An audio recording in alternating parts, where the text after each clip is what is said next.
argue with me! Officer, I am not armed. I'm holding federal mail addressed to me. I don't care what you say you are! Step back from the mailbox! You are interfering with a federal official. Call your supervisor. Turn around! You're not in charge here! And stop acting like it. Officer Kyle Vance had been on the force for 6 years, and in his mind he was the only thing standing between order and chaos in the sleepy suburbs of Oak Creek. He was 29 years old, physically imposing at 6'2", with a buzz cut that he maintained with military precision, despite never having served a day in the armed forces. He viewed policing not as a service, but as a war. Every shift was a battle, every civilian a potential combatant, and every person of color in a wealthy neighborhood a suspect until proven otherwise. Vance had cultivated a reputation within the department as a hard charger, a term his buddies used with admiration, but which his supervisors used with growing trepidation. By the time he pulled his cruiser up to the cluster of community mailboxes on that bright Tuesday afternoon, Vance had already decided how this encounter would go. The dispatch call had mentioned a suspicious mail tampering with federal mailboxes. In Vance's world, that was enough. He didn't see a 58-year-old man in a polo shirt sorting through envelopes. He saw a perpetrator. He saw a threat. And Officer Vance did not negotiate with threats. He neutralized them. This wasn't the first time Vance's judgment had been clouded by an aggressive instinct that bordered on pathology. His personnel file was a thick dossier of almost and near misses. There were 14 prior complaints lodged against him in just 6 years. Most were for discourtesy or foul language, but 4 of them involved excessive use of force against minority suspects. In one incident, 2 years prior, he had tackled a 45-year-old Hispanic contractor who was measuring a fence line, breaking the man's collarbone because Vance thought he was casing the property. The department had settled that claim quietly for $40,000, and Vance had been sent to a 3-day de-escalation seminar, a seminar he spent mostly on his phone, joking with other officers about how soft the job was becoming. Vance believed he was untouchable. He had a union rep on speed dial and a fundamental belief that his badge granted him absolute authority. He was the type of officer who escalated every interaction, treating a broken taillight like a felony stop and a jaywalker like a fleeing felon. He had convinced himself that fear was the only tool that worked. If people weren't afraid of you, they wouldn't respect you. And on this particular Tuesday, Officer Kyle Vance was looking for respect. He stepped out of his vehicle, hand already resting on the grip of his service weapon. The retention strap clicked off. He didn't turn on his body camera immediately, a technical oversight that had happened in his last 3 excessive force complaints. He wanted this to be quick. He wanted to dominate the space. "I said, hands on your head!" Vance screamed, closing the distance between his patrol car and the mailboxes with aggressive stomping strides. The man at the mailboxes, Marcus Thorne, didn't flinch. He didn't drop the mail. He didn't run. He simply turned slowly, his movements deliberate and calm, the kind of calm that comes from decades of facing situations far more dangerous than a shouting suburban cop. Thorne's eyes were dark and steady behind wire-rimmed glasses. He wore a navy blue polo shirt tucked neatly into khaki trousers, a leather belt and loafers. He looked like a grandfather, a retiree, a man of substance. But Vance didn't see any of that. He saw non-compliance. He saw a challenge. "Officer," Thorne said, his voice a deep, resonant baritone that carried authority without needing to shout. "I am going to place this mail on the ledge here, and then I am going to show you my identification. I am the federal veteran liaison for this district. You are currently interfering with a federal official in the performance of his duties." "You're a liar," Vance spat, now only 5 feet away. "You're a mail thief. I got a call, buddy. I know what you're doing. Prying open boxes, looking for checks. You picked the wrong beat today." Vance's adrenaline was spiking. He could feel the familiar rush, the tightening of his chest that he mistook for righteousness. He wasn't analyzing the scene. He was reacting to a script in his head. Black man. Nice neighborhood. Tampering with mail. Guilty. The facts didn't matter because Vance had already reached the verdict. Marcus Thorne was not a man easily rattled. At 58 years old, he carried the quiet confidence of a man who had survived the worst humanity had to offer and come out the other side with his soul intact. Before he was a federal veteran liaison, before he wore the tailored suits of a Washington bureaucrat or the polo shirts of a suburban retiree. Thorne had been a gunnery sergeant in the United States Marine Corps. He had done 3 tours of duty. He had led men through the streets of Fallujah and the mountains of Afghanistan. He had a silver star tucked away in a velvet box in his study, awarded for pulling 3 wounded Marines out of a burning Humvee while taking enemy fire. Thorne knew what danger looked like. He knew what a man looked like right before he pulled a trigger. And looking at Officer Vance, Thorne saw a boy playing soldier, a dangerous child with a gun, and no discipline. Thorne had lived in the Oak Creek subdivision for 12 years. He was a fixture in the community, though a quiet one. He paid his HOA dues early, kept his lawn manicured to the millimeter, and waved to neighbors when he walked his golden retriever Buster in the evenings. His current role as a federal veteran liaison was a position of immense responsibility. He acted as the bridge between the Department of Veterans Affairs, the Department of Defense, and the individual veterans who were falling through the cracks of the system. He reported directly to the Undersecretary.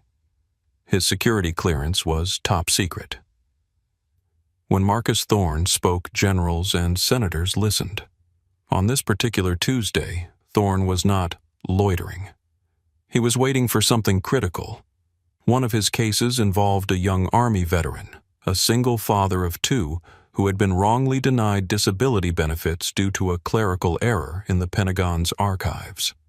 Thorne had pulled every string he had calling in favors from old contacts at the DoD to get the physical service records overnighted to his home address so he could personally review them before the appeal hearing on Wednesday. The mail truck was running late and the tracking notification on his phone said, "Out for delivery." The package contained unredacted medical histories and classified mission logs. It was not the kind of thing you left sitting in a metal box by the road. So Thorne had walked down to the community mailbox cluster at the entrance of his cul-de-sac to meet the mail carrier. He had been there for perhaps 20 minutes, checking his emails on his phone, enjoying the mild spring sunshine, and occasionally sorting through the junk mail that had accumulated in his box over the last 2 days. When the mail carrier finally arrived, she had handed him the thick priority mail envelope with a smile. "Important stuff today, Mr. Thorne?" she asked. "Vital Sarah. Thank you," he had replied. He was standing there double-checking the seal on the envelope to ensure the sensitive documents were secure when Officer Vance's cruiser screeched to a halt. Thorne had heard the tires before he saw the lights. His first instinct wasn't fear, it was annoyance. He assumed the officer was chasing a speeder or responding to a medical emergency. It wasn't until Vance jumped out and started screaming that Thorne realized he was the target. "I am waiting for a priority package from the Department of Defense," Thorne said, trying to keep his voice level, attempting to penetrate the wall of aggression Vance was putting up. "I have lived in this house for 12 years. My identification is in my back pocket. It is a federal credentials packet, if you will allow me to reach for it slowly. Don't you move your hands towards your waist." Vance yelled, his hand, now gripping his pistol, pulling it halfway out of the holster. "You think I'm stupid? You think I haven't seen that move before, just reaching for my ID, right? Then you pull a piece." Thorne went perfectly still. He recognized the look in Vance's eyes. It was the look of a predator who had frightened himself, a man whose fear was rapidly converting into violence. Thorne knew that any sudden movement now could result in a bullet in his chest. He had survived war zones only to face the prospect of dying on the sidewalk of his own neighborhood because a 29-year-old with a badge couldn't control his temper. "Officer," Thorne said, his voice dropping an octave, becoming the voice of the gunnery sergeant he used to be. "Look at me. Look at my hands. I am holding an envelope. I am not armed. You are escalating a situation that does not exist. Take a breath. Don't tell me what to do." Vance stepped closer, invading Thorne's personal space. the smell of stale coffee and nervous sweat radiating from him. "You don't give orders here. I do." Thorne looked past the officer's shoulder and saw the curtains twitching in the house across the street. He saw a phone raised in a window. He knew exactly who lived there. Mrs. Higgins. Of course, it had to be her. Mrs. Eleanor Higgins, aged 52, considered herself the unofficial guardian of the Oak Creek subdivision. She was the treasurer of the Homeowners Association, a position she wielded like a feudal lord. She spent her days monitoring the neighborhood Facebook group, posting alerts about unfamiliar cars and teenagers looking aimless. To Eleanor, the world was a frightening place, encroaching on the pristine, manicured safety of her suburban life, and it was her duty to hold the line. She had been washing her dishes at the kitchen sink when she looked out the window and saw the man at the mailboxes. Now Eleanor knew Marcus Thorne, or rather, she knew of him. She had seen him driving his silver sedan. She had seen him walking his dog. But in her mind, he didn't quite fit. He was too quiet, too private. And today, he wasn't walking the dog. He was just standing there. He had been standing at the mailboxes for 15 minutes. To Eleanor, 15 minutes was an eternity. Why wasn't he leaving? Why was he looking at the other boxes? He wasn't. He was looking at his phone. Why did he have so much mail in his hands? Was he taking things out of other people's slots? Her imagination, fed by hours of cable news, crime segments, and neighborhood gossip, began to spin a narrative. He was waiting for the mail carrier to leave so he could pry open the outgoing mail slot. He was stealing identity theft information. He was a criminal mastermind operating in broad daylight. She didn't see a neighbor. She saw a black man in a space where she felt he was acting wrong. The fact that he lived 3 doors down didn't register in that moment of suspicion. Fear overrides recognition. She wiped her hands on a dish towel and grabbed her phone, her fingers trembling with a mix of anxiety and excitement. She dialed 911. 911. What is your emergency? Yes, hello? I need police immediately at 400 Oak Creek Drive. There's a man breaking into the mailboxes. Breaking in, ma'am. Is he using a tool? A weapon? He's manipulating the locks. He's been standing there for 20 minutes just taking things out. He has a whole stack of mail that I know isn't his. He's looking around nervously like he's watching for police. You need to send someone now before he steals everyone's checks. Can you describe the suspect? He's a black male, tall, wearing a blue shirt. He looks aggressive. He's very big. I'm scared to go outside. Okay, ma'am, we have an officer in the vicinity. Stay inside and do not approach him. Eleanor hung up, feeling a surge of validation. She had done her part. She had protected the neighborhood. She peeked through the blinds again. Thorne was still there, just reading a letter. But in her mind, he was scanning for victims. When she saw Officer Vance's cruiser turn the corner, she felt a thrill of vindication. Get him, she whispered to herself. She didn't know that her call, laden with exaggeration and bias, had primed Officer Vance for a felony stop. She didn't tell the dispatcher, "It might be my neighbor, I'm not sure." She said, "He is breaking in." She turned a mundane activity into a crime, and in doing so, she loaded the gun that Vance was now pointing at Marcus Thorne. She watched as the officer jumped out. She watched the confrontation. She saw Thorne standing calmly, and for a fleeting second, a doubt crossed her mind. He doesn't look like he's running. But she pushed it away. The police know best. If the officer is yelling, the man must be doing something wrong. Back at the mailboxes, the situation was deteriorating rapidly. Vance was immune to reason because the dispatcher had told him, "Suspect is breaking into boxes." That information was his anchor. Anything Thorne said to the contrary was just a criminal's lie. "Who are you working with?"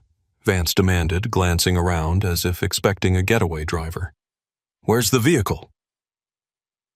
"I am standing in front of my home," Thorne said, his patience thinning but his discipline holding. Officer, I am going to ask you one more time to lower your weapon and call your supervisor. My credentials are in my back right pocket. If you arrest me, if you put hands on me without cause, you are violating federal law. You are detaining a federal veteran liaison on official business. Federal liaison? Vance laughed a harsh barking sound.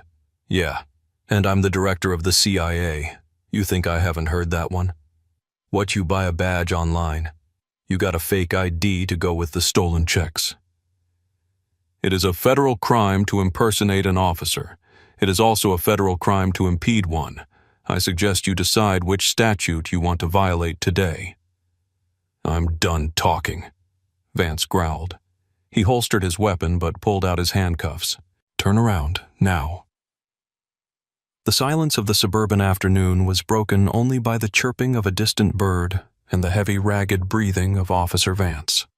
He had holstered his gun, but his body language remained coiled, ready to strike. He circled Thorne like a boxer looking for an opening. To Vance, Thorne's calmness was infuriating. It was unnatural. Suspects were supposed to be nervous. They were supposed to stutter, to beg, or to run. Thorne did none of that. He stood with his feet shoulder-width apart, his back straight, looking at Vance with an expression that wasn't fear, it was disappointment. It made Vance feel small, and Vance hated feeling small. I am not turning around, Thorne said, his voice steel. I have committed no crime. I have articulable reasonable suspicion that you are harassing me based on a profile provided by a biased caller. I am asking you for the last time to look at the envelope in my hand. It is addressed to Marcus Thorne, 412 Oak Creek Drive. It is from the Department of Defense. Look at it. Vance glanced at the envelope. He saw the return address, Department of Defense, Pentagon, Washington, D.C. For a split second, hesitation flickered in his eyes. But his ego wouldn't let him back down. If he backed down now, he lost. The neighbor was watching. The perp would win. Anyone can print a label, Vance sneered. That doesn't mean anything. You're loitering. You're failing to comply with a lawful order. You're under arrest. Vance lunged. He didn't use the standard procedure of asking for the arm. He grabbed Thorne's right wrist and twisted it violently behind his back. Thorne grunted in pain. He had a torn rotator cuff from his second tour in Iraq. A piece of shrapnel had shredded the muscle, and although he had regained mobility, the joint was stiff and prone to agonizing spasms if manipulated incorrectly. Watch the shoulder, Thorne snapped, wincing. I have a service injury. Do not torque the arm. Stop resisting, Vance yelled, adhering to the playbook that allowed him to justify force. He shoved Thorne forward, slamming him chest first against the metal casing of the community mailboxes. The impact knocked the wind out of Thorne. The letters he was holding scattered onto the concrete. The electric bill, a flyer for pizza, and the heavy, crucial envelope from the DOD. I am not resisting, Thorne shouted, his face pressed against the cold metal. I am complying. You are injuring a disabled veteran. You should have thought about that before you started stealing mail. Vance panted, wrestling Thorne's other arm back. He ratcheted the handcuffs on too tight. The metal bit into Thorne's wrists, pinching the nerve. Vance didn't double lock them. He just squeezed them until they clicked to the last notch. You are making a mistake, Thorne said, his voice strained through gritted teeth. Is your body camera on? I want you to state for the record why you are arresting me. You're under arrest for loitering disorderly conduct and resisting arrest. Vance recited, breathless. And we'll tack on mail theft once we sort through that pile you dropped. Neighbors were coming out now. A young couple 2 houses down had stopped washing their car and were filming with their phones. An elderly man walking with a cane stopped and stared, mouth open. Hey, the man with the cane yelled. That's Marcus. He lives here. What are you doing? Vance ignored them. He spun Thorne around, grabbing him by the bicep and marching him toward the patrol car. Thorne didn't struggle. He walked with dignity despite the pain radiating from his shoulder and the humiliation of being manhandled in front of his neighbors. He locked eyes with the couple filming. "Record everything," Thorne called out clearly. "My name is Marcus Thorne. I am a federal official. This officer is arresting me without cause. Do not stop recording." "Shut up." Vance shoved Thorne's head down roughly as he forced him into the cramped back seat of the cruiser. He slammed the door with a satisfying thud, sealing Thorne inside the cage. Vance walked back to the mailboxes. He scooped up the scattered mail, including the DOD envelope. He glanced at it again. Official business. Penalty for private use, $300. It looked real. It felt real. A cold drop of sweat slid down Vance's spine, but he shook it off. He had committed now. He had to see it through. He tossed the mail onto the passenger seat of his cruiser as evidence. He got behind the wheel, his heart rate finally beginning to slow, replaced by a defensive anger. He would write the report. He would make it sound good. Suspect was belligerent. Suspect refused to identify. Suspect made furtive movements. He knew the buzzwords. He knew how to paint the picture. He picked up his radio. "Dispatch, I have one in custody. Transporting to the precinct. Suspect is uncooperative. Copy that 1-Adam-12. In the back seat, Marcus Thorne sat in the awkward, painful position forced by the handcuffs. He closed his eyes and took a deep breath. He wasn't thinking about the pain in his shoulder anymore. He was thinking about the phone call he was going to make. He was thinking about the chain of command. Officer Vance had just declared war on the federal government, and he didn't even know it. The drive to the precinct was a tense, silent 12 minutes. Officer Vance kept glancing in the rearview mirror, expecting Thorne to start kicking the windows or screaming obscenities, the usual behavior of the thugs he arrested. But Thorne sat like a statue. He looked out the window, his expression unreadable. It was unnerving. Vance turned up the radio to drown out the silence. He needed noise. He needed to distract himself from the gnawing feeling in his gut that something wasn't right. Why hadn't the guy fought back? Why did the neighbors yell that he lived there? Vance pushed the thoughts down. They always lie, he told himself. The neighbors just don't want trouble. When they arrived at the station, Vance pulled into the Sallyport. He hauled Thorne out of the car, again gripping him by the injured arm. Thorne winced but remained silent. Vance marched him through the heavy steel doors and into the booking area. The precinct was busy. Phones were ringing, officers were typing reports, and the smell of stale coffee hung in the air. At the booking desk sat Sergeant Thomas Miller. Miller was 55 years old, a 30-year veteran of the force. He was the kind of cop Vance hated, old school, calm by the book, a man who believed in community policing and treated people with respect. Miller had reprimanded Vance twice before for incomplete paperwork and bad attitude. Miller looked up over his reading glasses as Vance approached with Thorne. Miller's eyes went from Vance's flushed, aggressive face to Thorne's calm, professional demeanor. He saw the polo shirt, the loafers, the gray hair, the posture. Miller frowned. This didn't look like a mail thief. This looked like a man who should be sitting on the other side of the desk. "What do we have here, Vance?" Miller asked, his voice weary. "Mail theft, Sarge. Caught him red-handed at the community boxes, tampering with federal mail, resisting arrest, disorderly." Miller looked at Thorne. "Sir, do you have any identification?" "I do," Thorne said calmly. "It is in my back right pocket. Officer Vance refused to check it. He also refused to verify my federal status. I am asking you, Sergeant, to remove these handcuffs immediately and retrieve my credentials." Miller's eyebrows shot up. "Federal status." "Yeah, right," Vance scoffed, tossing the stack of confiscated mail onto the counter. "He claims he's some big-shot liaison, says he's a Fed, probably a fake badge he bought at a pawn shop." Miller ignored Vance. He walked around the desk.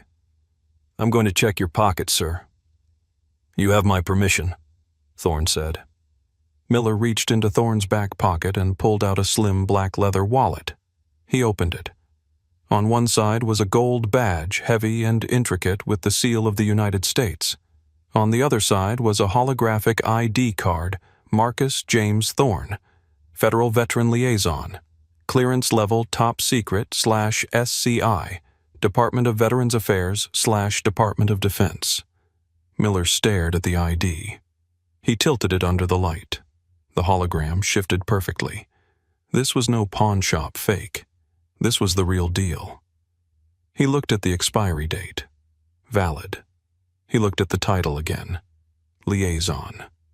That meant this man reported to Washington. Miller felt a cold pit open in his stomach. He looked at the stack of mail Vance had thrown on the counter. On top was the envelope from the Pentagon. Vance. Miller said, his voice dangerously quiet. Did you look at this ID? He told me he had it, but I didn't want him reaching for a weapon.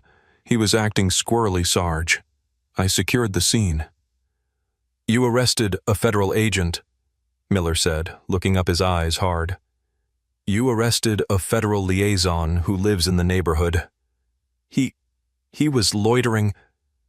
Vance stammered, the confidence draining out of him. The caller said, I don't give a damn what the caller said, Miller roared, slamming the ID onto the counter. The entire booking room went silent. Uncuff him. Now. But Sarge, he resisted. Uncuff him before I rip that badge off your chest myself. Vance fumbled for his keys, his hands shaking. He unlocked the cuffs. Thorne brought his arms forward slowly, rubbing his wrists. Deep red grooves were etched into his dark skin. He rotated his right shoulder and grimaced, a sharp intake of breath hissing through his teeth. Are you injured, sir? Miller asked, his tone completely different now, respectful, apologetic, fearful. My rotator cuff is re-injured, Thorne said quietly. I told Officer Vance about my service injury. He chose to slam me against the mailboxes anyway. Miller closed his eyes for a second. Excessive force on a disabled veteran who is also a federal official. This was a nightmare. Sir, I am Sergeant Miller. I am the watch commander. I want to apologize profusely. There has been a terrible mistake. The mistake, Thorne said, fixing his eyes on Vance, was assuming that because I am black and standing at a mailbox, I am a criminal. The mistake was ignoring my identification. The mistake was your officer's arrogance. Thorne reached for his wallet on the counter. I need my phone, Sergeant. I need to make a call to the Undersecretary's office, and then I need to call the FBI Civil Rights Division. Vance went pale. The blood drained from his face so fast he looked like he might faint. FBI, he whispered. You accused me of tampering with federal mail. Thorne said, his voice icy. You made this a federal issue, officer. Now we are going to handle it federally. The atmosphere in the precinct shifted from routine bureaucracy to high-level crisis management in the span of 3 minutes. Sergeant Miller ushered Thorne into his private office, offering him a chair and water, treating him like a visiting dignitary rather than a suspect. Outside, Vance stood by the booking desk, isolated. Other officers gave him a wide berth. The blue wall of silence was cracking. Nobody wanted to be near the blast radius of what Vance had just done. Inside the office, Thorne put his phone on speaker. He dialed a number from memory. Office of the Undersecretary, how may I direct your call? This is Marcus Thorne, liaison code Alpha 70. Get me Director Hayes. Urgent. One moment, Mr. Thorne. Sergeant Miller stood in the corner looking like he wanted to vanish. He knew exactly what was happening. Thorne wasn't just calling a lawyer, he was calling the Pentagon. Marcus. A crisp voice came over the line. I thought you were reviewing the Miller file today. What's wrong? I was prevented from reviewing the file, Director. I was arrested 40 minutes ago by the Oak Creek Police Department while retrieving the dossier from my mailbox. I was handcuffed, injured, and accused of mail theft. There was a silence on the line so profound it felt heavy. "Are you currently in custody?" "I am in the watch commander's office. I have been released, but I was booked. Mugshot taken. Fingerprints pending. My shoulder is damaged." "Who is the arresting officer?" "Officer Kyle Vance. Badge number 492. Marcus, stay there. Do not say another word to them without representation. I am contacting the DOJ and the nearest FBI field office immediately. And Marcus..." "Yes, sir." "I'm sorry. We're coming." Thorne hung up. He looked at Miller. "You heard that?" "Yes, sir." "Then you know that my next call is to my personal physician to document these injuries, and then to my attorney." Outside, the captain had arrived. Captain Reynolds was a political creature more concerned with public relations than policing, and he smelled a lawsuit the way a shark smells blood. He stormed over to Vance. "My office, now." Vance walked into the captain's office like a man walking to the gallows. The door slammed shut. Through the glass, the other officers watched as Reynolds screamed, his face turning purple.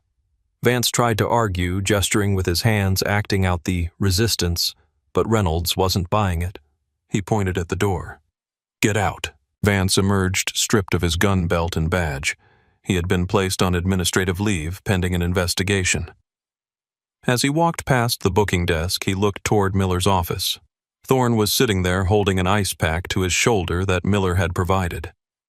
Thorne looked up and met Vance's eyes.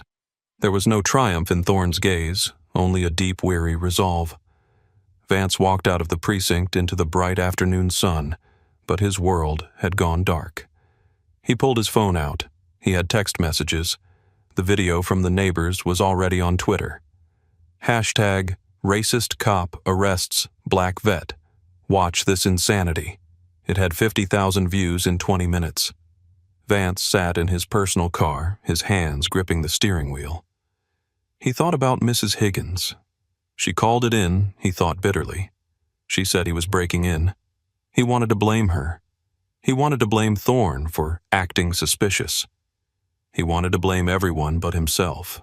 But deep down beneath the layers of denial, he remembered the moment he saw the Pentagon envelope. He remembered the hesitation. He had seen the truth, and he had chosen to ignore it because he couldn't bear to be wrong. And now being wrong was going to cost him everything. The investigation was swift, brutal, and public. The FBI Civil Rights Division didn't drag their feet. When a federal official is arrested on false charges, the wheels of justice turn with terrifying speed. 2 agents arrived at the precinct that very evening to secure the body camera footage, the dashcam video, and the dispatcher logs. They interviewed Mrs. Higgins the next morning. Eleanor Higgins opened her door to find 2 federal agents in suits. She crumbled immediately. I just thought he looked suspicious." She wept, wringing her hands in her foyer. "I didn't know he lived there. I was trying to help." "You stated to the dispatcher that he was prying open boxes and using tools," Agent Rossi said, checking his notes. "The video shows him standing still holding a letter. Why did you lie to the 911 operator?" "I was scared. I wanted them to come quickly." "So you fabricated a crime to ensure a faster police response, that is filing a false report, Mrs. Higgins." Eleanor Higgins was charged with filing a false police report and misuse of the 911 system. She became a pariah in the neighborhood. The HOA board voted to remove her as treasurer within 48 hours. The neighbors she thought she was protecting now looked at her with disgust. But the main focus was Officer Vance and the Oak Creek Police Department. The body camera footage was released to the public 3 days later. It was damning. The audio captured everything. Vance's aggression, Thorne's calmness, the refusal to check ID, the stolen valor comment, and the sickening crunch of Thorne being slammed against the mailboxes. The medical report confirmed that Thorne had suffered a tear to his surgically repaired rotator cuff, requiring another surgery and months of rehabilitation. The lawsuit was filed 2 weeks later. Thorne versus City of Oak Creek officer Kyle Vance et al. The complaint alleged unlawful arrest, excessive force violation of civil rights under Section 1983, and malicious prosecution. The city attorney took one look at the evidence and told the mayor, "Do not go to trial. We will lose, and the jury will give him $20 million. Settle this." Officer Vance was fired. The union didn't even fight for him. The video was too egregious. Defending him would have been political suicide. The warrior cop who thought he was untouchable was now unemployed, facing potential federal criminal charges for deprivation of rights under color of law. Thorne sat in his attorney's office, his arm in a sling. He looked tired. The surgery had been painful. The media attention was overwhelming. He didn't want to be a hero. He just wanted to check his mail. "They're offering $6.5 million, his lawyer said, "and a formal apology from the chief of police and the mayor, and mandatory retraining for the entire department on interacting with federal officials and racial bias." Thorne looked out the window. "It's not about the money," he said softly. "It's about the next kid who stands at a mailbox, the next veteran who looks like me. If they don't pay, they don't learn. So we accept. We accept. On the condition that Vance is permanently decertified. I want his name on the National Registry so he can never wear a badge again in any state. Not here, not in Florida, not anywhere. I'll add it to the terms."